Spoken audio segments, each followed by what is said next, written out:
This is Todd Strange from the band I Am, and you are watching CMS TV. Yeah.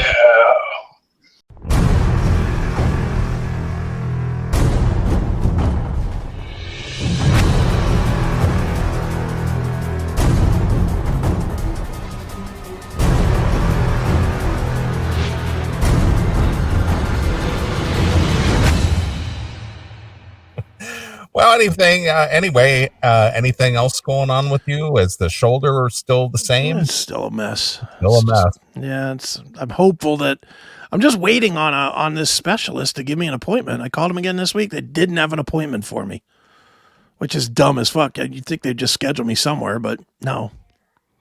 They're like, no, we'll call next week. We'll have an appointment then. Okay. Okay. How about if you just make it now for whatever that date would be next week? Fucking assholes. Yeah, no, it's still half wrecked.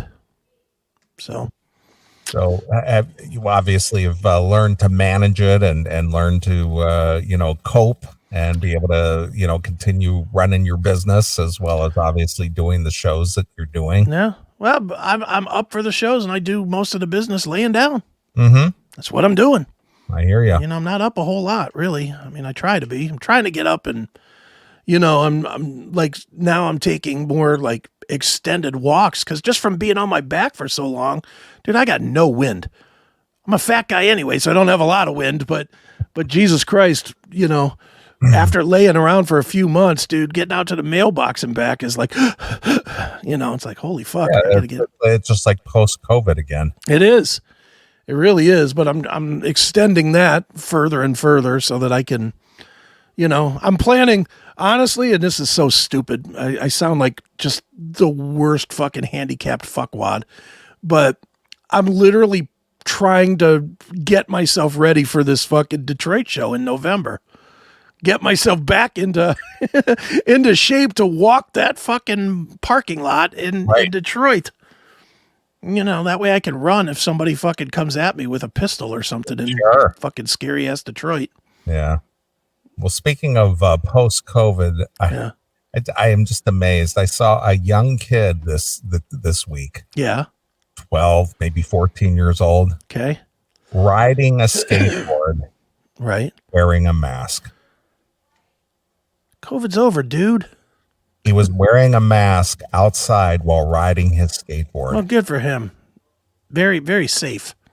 He kept you safe, Neely. I think you should applaud him. Just like, what kind of a brainwashed society have we become where the kids feel they can't even walk outside and enjoy a skateboard without wearing a mask?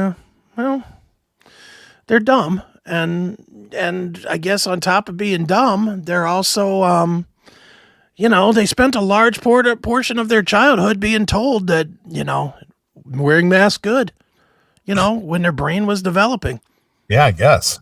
If they were in high school, you said this kid's what, 12, 14 years old? Might have been 12, maybe 14, just tooling along on a skateboard with a mask. Yeah. So if he's 12, he's 9, 10, and 11 when you're still learning everything. Yeah. When you're getting your hand slapped for everything you do wrong, that's all he knows is to wear a fucking mask. Oh, boy. That's the society we have coming up. I know. Well, another thing happened to me this week. Not happened to me, but I witnessed karma. Okay. Karma is so good when it happens to the people who are the most deserving. Right. So I was on my way to work this week, and I was on the on-ramp from street level road onto the highway, right? Mm-hmm. So I'm on the on-ramp, just getting ready to get on the highway. There's this silver Chevy pickup truck right on my ass on on-ramp. Right. Oh wow. And I'm looking I wasn't poking it along, I was probably doing 50, 55 on the on-ramp to match traffic. So when I hit the highway, so the whole time he's behind me and I can just see him going, like he's trying to get around you. What are you going to pass me on the on-ramp? Right.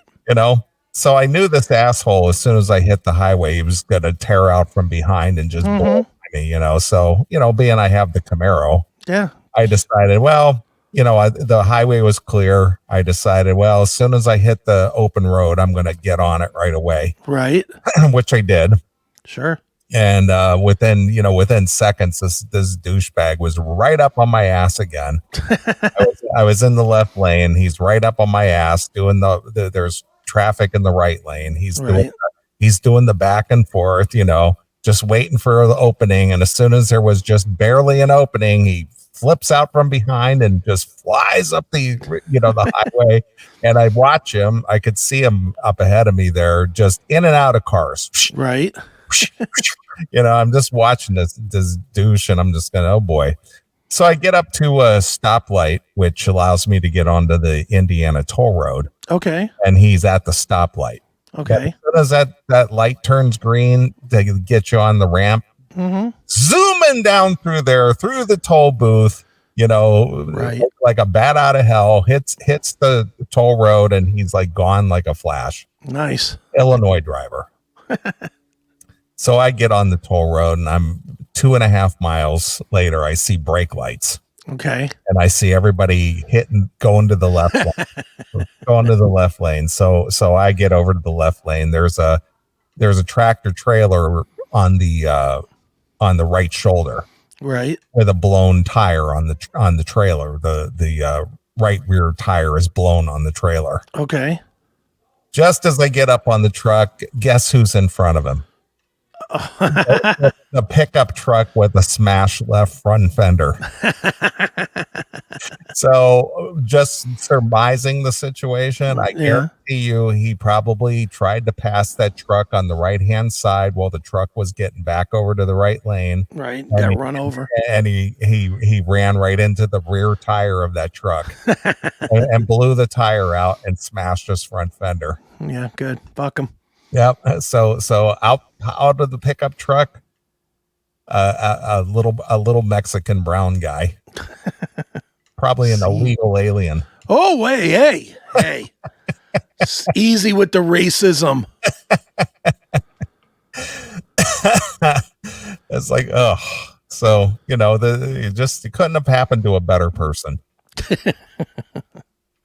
Yeah, I can't stand when dicks are driving like that. Just dicks. It's like, I don't even want to say go the speed limit. Just don't be an asshole about it. Where are you going? Yeah. Mm-hmm. Yeah. So now you're on the shoulder with a smashed front fender. Yeah. Now you're stopped, and everybody that you were passing is passing you. Exactly. He was listening to the warning. It had him pumped up. Probably true. Yeah, he was in there listening to the warning. That's right. He was so fired up from listening to the warning that he crashed. But he didn't heed the warning of the traffic signals. Yeah, not at all. Douche. So it was very satisfying to see that. Hell yeah. Dude, I can't stand when you get people that just do that are riding, and then it's always the same. You see them going 800 miles an hour trying to get, like, I just a couple months ago, but I had one that was just over by me, which is which is a double yellow line area. Right. And there was some asshole that was just passing every car, like passing and jumping, and it's obviously the double yellow where you're not supposed to, but he was anyway. And I don't know how to explain it, but to go from where I live to the highway is, what'd you say that is, 5 miles? Yeah, give or take. It's like 5 miles of double yellow lines. Mm-hmm. So this asshole is popping and popping and popping every car he can over the double yellow. He got to the fucking highway the same time I did. Because he couldn't go anywhere. He was only passing one car at a time, and eventually you hit that truck that you're not going to pass. And he did, and he got to the highway literally 20 seconds in front of me. Right. Enough that I could still see him sitting at the stoplight. I was like, you fucking idiot. How's that feel, you moron? Yeah, it's always a challenge, especially when you go over the Illinois state line. Mm-hmm. Because ever since, Lori Lightfoot was in the office over there and basically told the Chicago police to stand down for misdemeanors and not pursue and all this. Right. Nobody bothers stopping at stop signs or stop lights or anything anymore. It's insignificant. Yeah, it's just like, well, they're not going to stop me for blowing stop signs or going through red lights or anything else, so I might as well just do that. And they do that over there, believe me. She's literally turned Illinois into fucking Mad Maxville. Yeah, pretty much.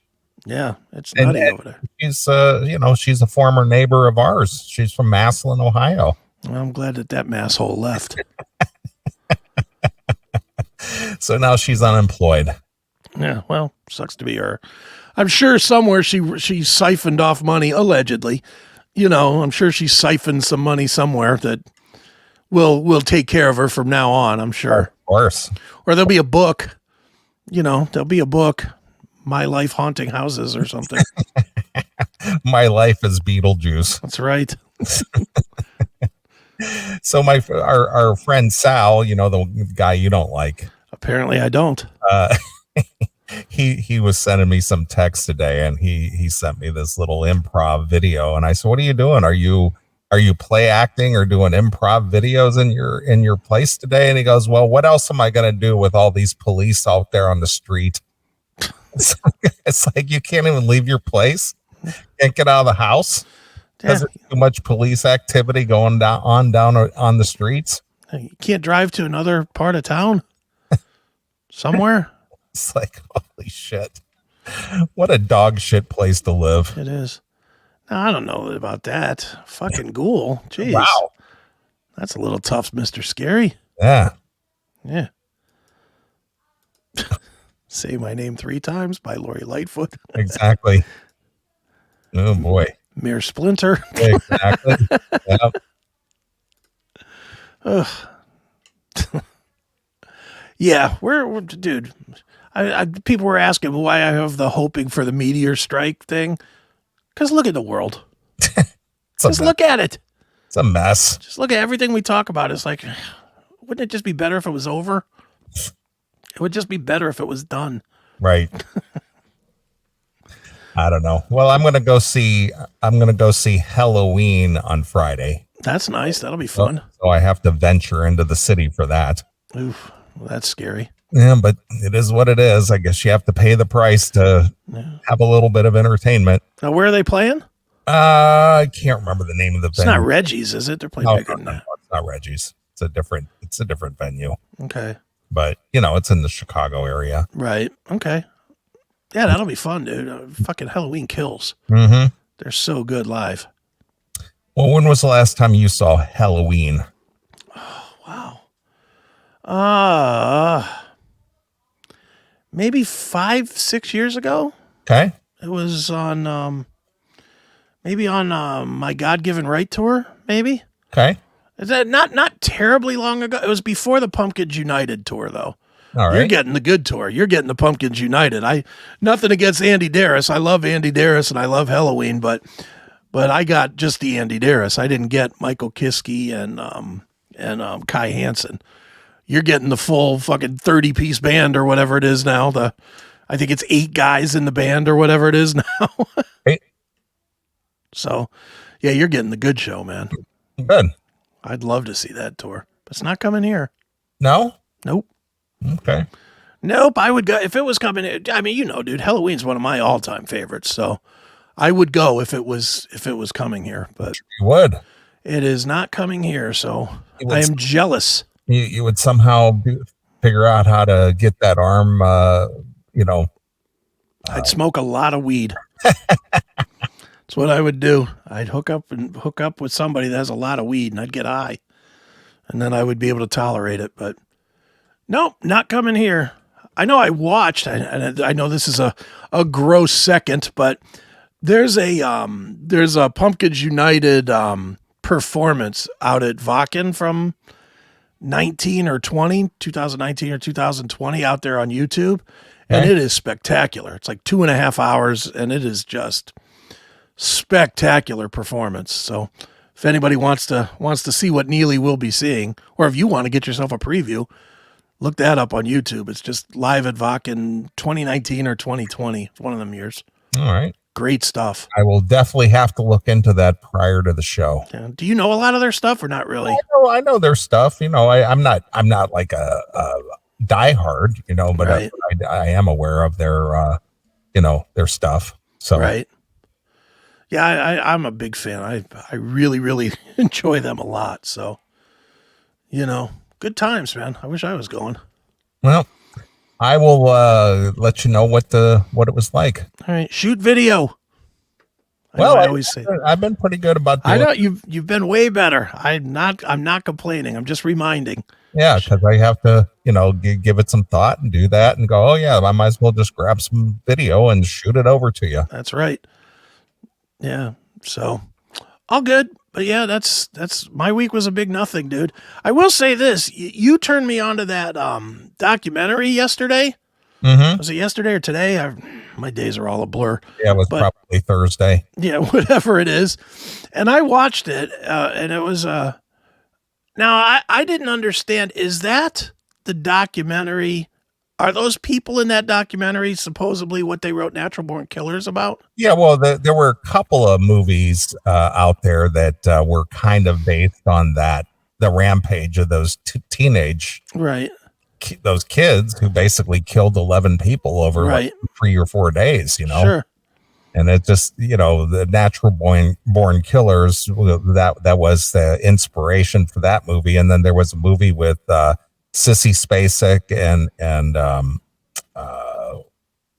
Martin Sheen. Okay. That was basically based on that as well. Right. And there were several of these teenage killer movies that were based on that event. Okay. But that's just crazy though, because that what was his name? Starkweather. Starkweather. Charles Starkweather. He was a sick fuck. Yeah, he was. He didn't give two fucks. Especially the way he mutilated, the people, especially the women. Yeah, he didn't care at all. He was all about sticking shit in their vagina. That's for sure. Just put a knife in her and pulled it out. Oh.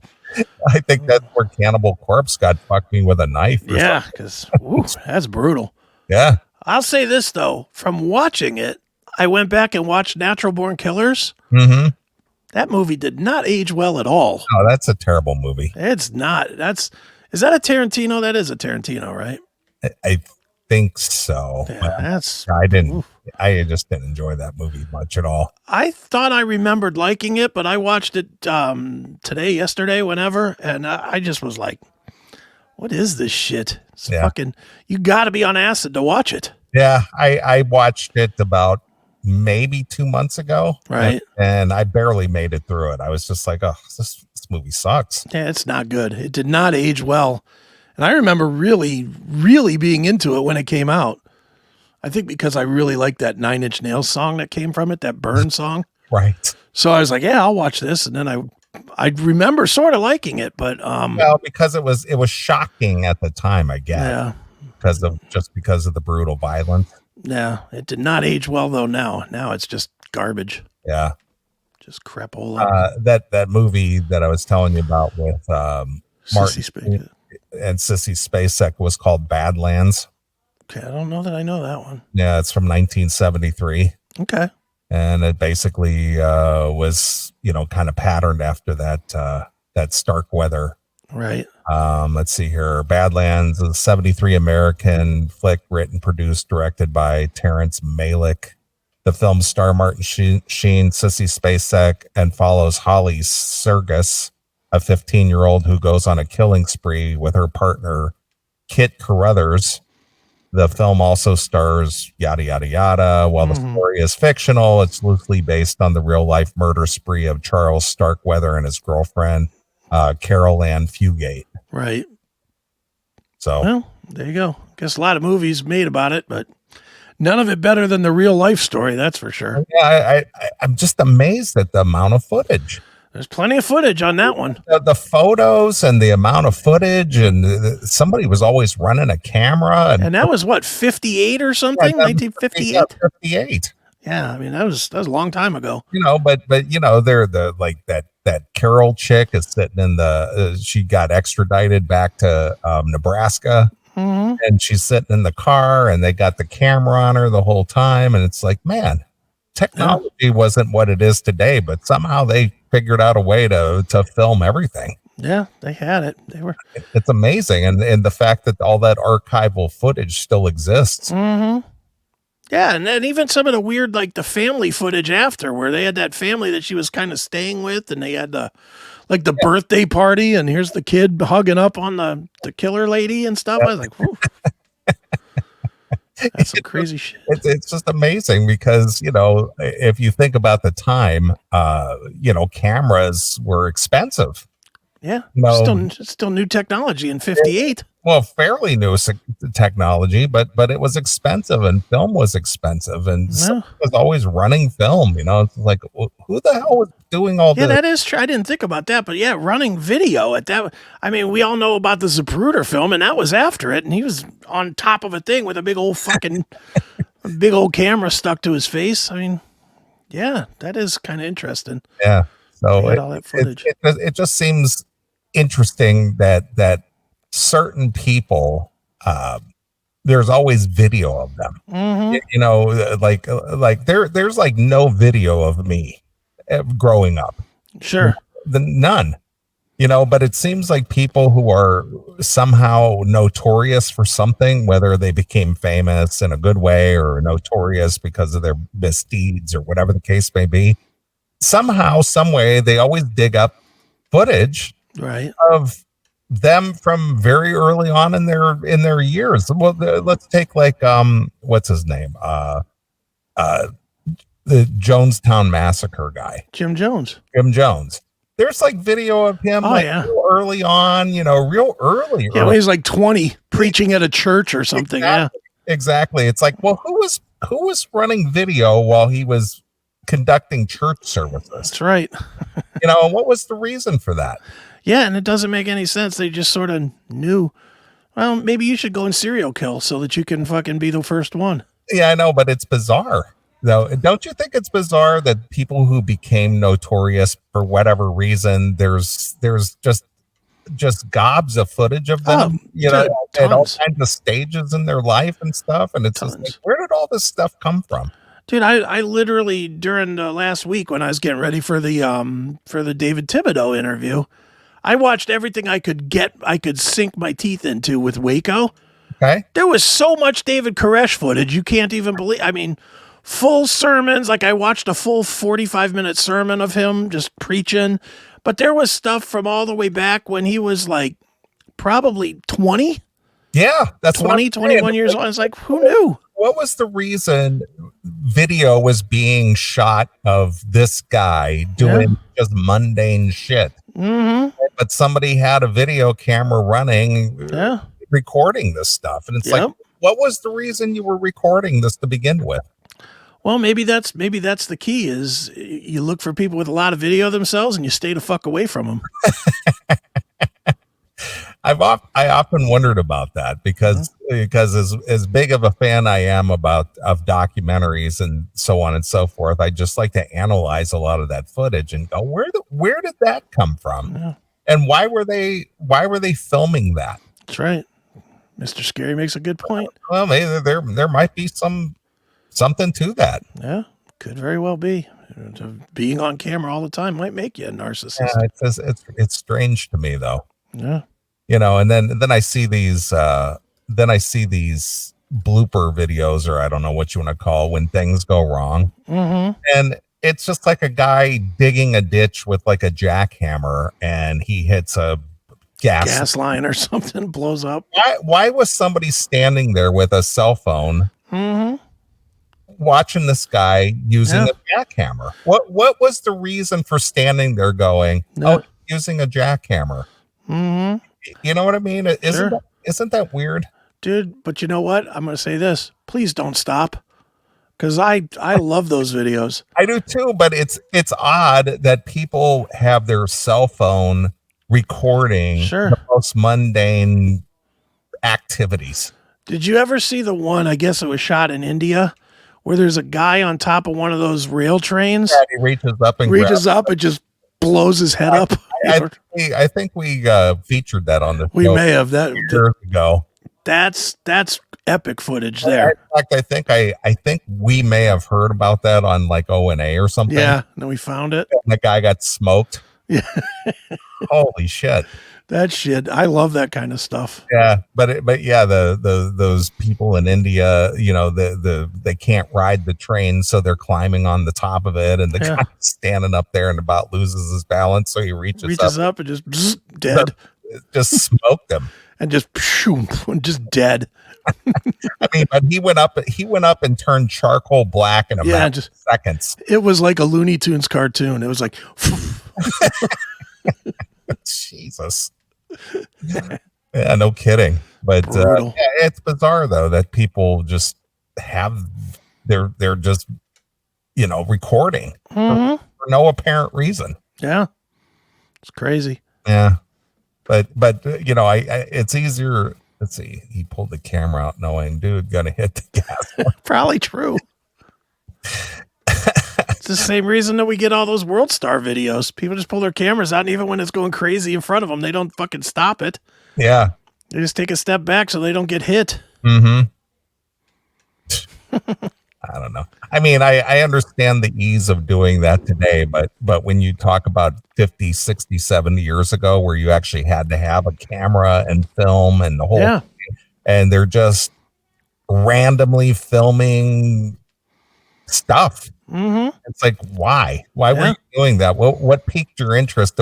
I got to get the camera out and film this. That's right. And then take the film and get it processed. Mm-hmm. It just seemed which wasn't cheap. I know, that's my point. It's just like, who could do that? Yeah, you had to take it over to the Photomat. Drop it off at Photomat or at the drugstore. Remember, that was another place that you went to develop film, was the drugstore. You got to take it to the Rexall. Yeah. I think where did we take our? I think it was called Thompson Drug. Yeah, Thompson. Yeah, that was in it was in the Streetsboro Plaza. Thompson Drug. Right. And they had the film thing, and I remember they were way before Walmart. They had it wasn't 1 hour, it was like 8-hour development, and it was like a big deal. Oh yeah. In our dumb town, that you could turn your film in the morning and pick it up on the way home. Yeah, it was great. I remember pictures. Yeah, I just remember them advertising that in like the Record Courier or the Gateway Press or whatever the newspaper was that we got in that town. Yeah. They always advertised, turn it in on your way to work. Get your pictures back for dinner. Right. Great. It was, you know, what was so funny though, especially, you know, from the 40s, 50s, 60s, you know, until they came up with like the Instamatic cameras and things. Yeah. To where you had to advance the film yourself. Oh, yeah. Ching, ching, ching. You had to advance one frame at a time to take the next picture, you know. And if you turned it too hard, you ripped the whole roll, and the whole roll was useless. Then you had the cameras. They were like a little block, and it had a little viewfinder in the top, and you could you know, focus by looking at the little viewfinder in the top, and then hold still. Yeah. And then half your pictures, because you're looking through the viewfinder, you couldn't see that your fingers were in front of the fucking front of the lens. Yeah. So half your pictures are half blotted out by, you know, shadowy fingers. So funny. But good stuff. Well, overall, what did you think of that documentary? It was good. It's a little long. Yeah, it was 4 episodes, right? Yeah, it was definitely a little long, but it was good. Yeah. I mean, I didn't know anything about those people. I didn't either. This was totally new to me, but I thought, you know, this is the kind of shit I like. I like that archival footage. Yeah.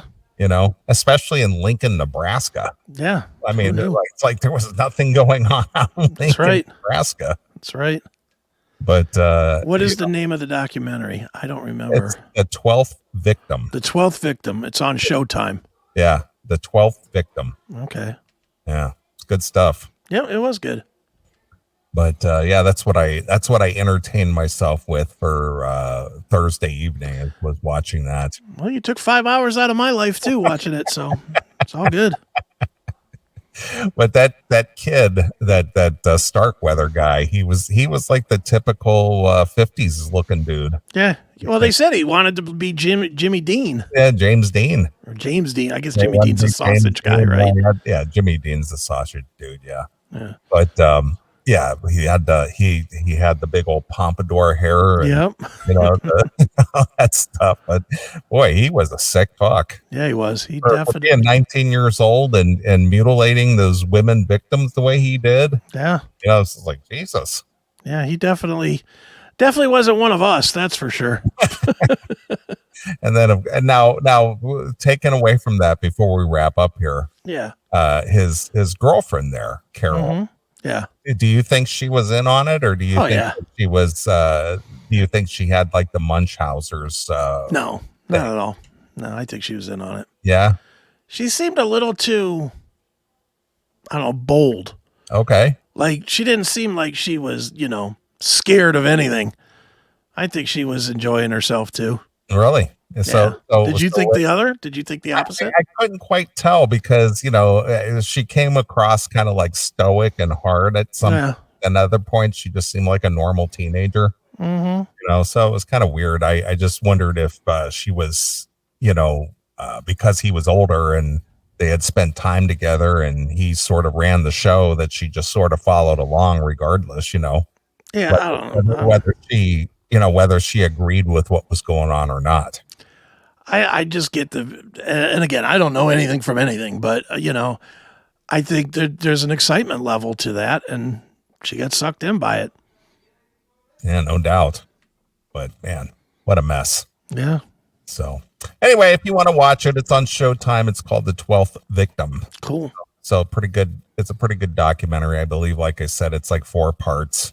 Yeah. And it's got a lot of footage in there, a lot of great footage. Yeah, it was a good watch. Yeah. All right. Well, let's take a break. All right. And get revved up and going and bring the folks the entertainment that they paid so much for. Right. All right, I'll let you pick a tune. So what shall we play? I am going to say Judas Priest. Okay. Bloodsuckers from Demolition. Is this by any chance dedicated to anybody? No, not really. Just dedicated to Tim Ripper Owens, who never gets the credit for being in Judas Priest. It's amazing to me that they fucking did not bring him into the Hall of Fame. Still pathetic to me. But I like the song too. So okay. Well, it's not on the Spotify, so I'll have to dig out the old disc. Not on Spotify? No, Demolition? I don't think they Judas Priest doesn't allow the Tim stuff to be on there. Dicks. I know it's on YouTube Music. I definitely know that. All right. Well, I have the disc. I just was gonna type it in and play it that way, but instead I'll just have to go to the disc. Have to do it the old-fashioned way. Yeah, I get to used to the Spotify and just pull that right up, and there it is. Yeah, modern conveniences. But where the hell is it here? Let's see. You said Bloodsuckers? Yep, from Demolition. All right, let me see here. There we go. Got it. Cool. All right. Well, we'll play a few tunes. We'll come back and do some stuff. Cool. All right. So here it is. It's the Tim Ripper Owens fronted Judas Priest with Bloodsuckers exclusively here on your classic metal show.